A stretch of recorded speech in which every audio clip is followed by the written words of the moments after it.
বিলুপ্ত নয়, elite force র্যাবের জন্য নতুন আইন করার কথা ভাবছে সরকার, জানিয়েছেন স্বরাষ্ট্রমন্ত্রী সালাউদ্দিন আহমদ। এতে করে বাহিনীটির স্বচ্ছতা ও জবাবদিহিতা আরও নিশ্চিত হবে বলে মনে করেন তিনি।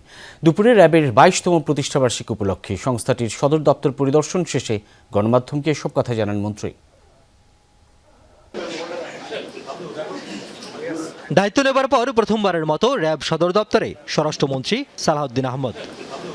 কর্মকর্তাদের সঙ্গে সভা শেষে সংস্থাটি নিয়ে নানা সমালোচনা, নাম ও আইন পরিবর্তন ইস্যুতে কথা বলেন গণমাধ্যমের সঙ্গে। বলেন, এলিট ফোর্স হিসেবেই থাকছে র্যাব, তবে নতুন আইনের কথা ভাবছে সরকার। র্যাব তার সমস্ত কর্মকাণ্ড পরিচালিত করবে এবং আমরা একটি নতুন আইন প্রণয়নের উদ্যোগ নিয়েছি, যে আইনের অধীনে একটি এলিট ফোর্স হিসাবে একটা বাহিনী থাকবে।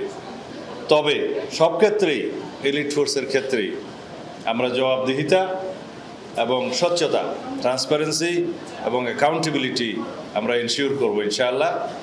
সন্ত্রাস ও উগ্রবাদ দমনে ২০০৪ সালে বাহিনীটির প্রতিষ্ঠা হলেও বিগত বছরগুলোতে বিরোধী মত দমন পীড়ন, বিচার বহির্ভূত হত্যাকাণ্ড সহ নানা ইস্যুতে বিতর্কিত হয়ে পড়ে সংস্থাটি। ফল হিসেবে ২০২১ সালে র্যাব ও ৬ কর্মকর্তার উপর মানবাধিকার লঙ্ঘনের দায়ে মার্কিন নিষেধাজ্ঞা আরোপ করা হয়। তবে এই নিষেধাজ্ঞা রাজনৈতিক ছিল বলে মনে করেন স্বরাষ্ট্রমন্ত্রী। আমেরিকা যে সময় র্যাবের উপরে স্যাংশন দিয়েছিল, সেই সময় র্যাব এমন কিছু কর্মকাণ্ডে জড়িত ছিল, রাজনৈতিক হাতিয়ার হিসেবে ব্যবহৃত হয়েছিল।